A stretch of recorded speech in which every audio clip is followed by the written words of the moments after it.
طلاق کے علاوہ کچھ ایسی باتیں ہیں جن کی وجہ سے نکاح ٹوٹ جاتا ہے، جنہیں اکثر لوگ نہیں جانتے۔ ایسے ضروری مسائل کو جاننا بہت ہی ضروری ہے۔ اگر نہیں جانیں گے تو ہمیشہ جاہل رہ جائیں گے، اور جہالت میں انسان حرام کام کرتا رہتا ہے۔ پہلے نمبر پر حرمت رضاعت۔ حرمت رضاعت یعنی لڑکی اور لڑکے کا نکاح ہوا، پھر پتہ چلا کہ ان دونوں نے کسی ایک عورت کا دودھ پیا ہے، تو اس وجہ سے ان کا نکاح ٹوٹ جائے گا۔ نمبر 2، موت کی وجہ سے نکاح ٹوٹ جاتا ہے۔ شوہر کی وفات کے 4 ماہ 10 دن عدت گزارنے کے بعد عورت کسی دوسرے مرد سے نکاح کر سکتی ہے، اور شوہر بیوی کی وفات کے فوراً بعد بیوی کی بہن سے بھی شادی کر سکتا ہے۔ نمبر 3، خلا سے بھی نکاح ٹوٹ جاتا ہے۔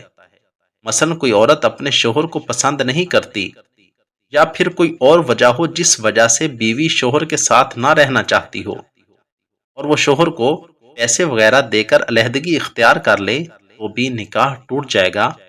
اسی طرح عدالت سے خلا لینے والی عورت کا نکاح نہیں ٹوٹتا، کیونکہ یہ حق شوہر کو حاصل ہے، اور اگر طلاق ہو بھی تو 1 ہوگی، 3 نہیں ہوں گی۔ نمبر 4، ایلا۔ ایلا سے بھی نکاح ٹوٹ جائے گا، اور ایلا کا مطلب یہ ہے کہ کسی شوہر نے قسم کھا لی کہ 4 ماہ یا 4 ماہ سے زیادہ میں اپنی بیوی کے پاس نہیں جاؤں گا، اور وہ 4 ماہ تک اپنی بیوی کے پاس نہ گیا، تو اس کا نکاح ٹوٹ جائے گا۔ اور اگر شوہر نے 4 ماہ سے پہلے اپنی بیوی سے ہم بستری کر لی، تو اسے قسم کا کفارہ دینا پڑے گا، اس کا نکاح نہیں ٹوٹے گا۔ 5ویں نمبر پر لیان۔ لیان سے بھی نکاح ٹوٹ جاتا ہے۔ لیان کا مطلب یہ ہے کہ کسی شوہر نے اپنی بیوی کو کسی غیر مرد کے ساتھ زنا کرتے ہوئے دیکھ لیا، عورت اس بات سے انکار کرے کہ میں نے زنا نہیں کیا، تو یہ دونوں قاضی کے سامنے 5 قسمیں کھائیں گے، اور قسم اس طرح اٹھائیں گے کہ اگر میں اپنے دعوے میں جھوٹا ہوں تو مجھ پر اللہ کی لعنت ہو۔ اگر قاضی کے سامنے شوہر نے قسم اٹھانے سے انکار کر دیا تو شوہر کو 80 کوڑے لگائے جائیں گے، اور اگر عورت نے قسم اٹھانے سے انکار کر دیا تو عورت کو سنگسار کیا جائے گا، اور اگر دونوں نے قسم اٹھا لی تو خود بخود نکاح ٹوٹ جائے گا۔ 6 نمبر پر شوہر غائب ہو گیا۔ اگر شوہر غائب ہو جائے اور سالہ سال پتہ نہ چلے تو بھی نکاح ٹوٹ جائے گا، اور عورت آگے نکاح کر سکتی ہے۔ 7ویں نمبر پر مرتد۔ میاں بیوی دونوں میں سے کوئی ایک مرتد ہو گیا، اس صورت میں بھی نکاح ٹوٹ جائے گا۔ کسی بھی دوسرے مرد اور دوسری عورت کے ساتھ نکاح کر سکتے ہیں۔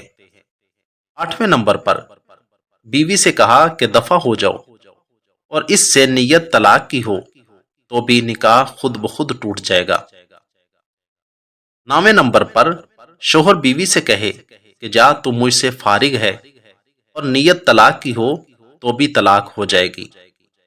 10ویں نمبر پر عورت شوہر سے کہے کہ مجھے چھوڑ دو، اور شوہر کہے کہ ہاں میں نے آپ کو چھوڑ دیا، اور نیت طلاق کی ہو تو بھی طلاق خود بخود ہو جائے گی۔ 11ویں نمبر پر طلاق بتہ۔ یہ طلاق بائن ہی ہے۔ اس کا مطلب یہ ہے کہ لفظ طلاق کے علاوہ کوئی ایسا لفظ کہا جس سے مراد بیوی کو چھوڑنا ہو اور نیت بھی طلاق کی ہو تو طلاق ہو جائے گی، اور یہ طلاق بائن ہوگی۔ اور طلاق بائن وہ ہوتی ہے جس میں رجوع نہیں ہو سکتا لیکن نکاح ہو سکتا ہے، اور نکاح کے لیے نئے گواہ اور حق مہر بھی نیا ہوگا۔ تمام مسائل کی تفصیل الگ الگ ہے۔ اگر ایسا کوئی مسئلہ واقع ہو جائے تو خود فیصلہ کرنے کے بجائے دارالافتاء سے رجوع کیا جائے۔ جزاکم اللہ خیرہ۔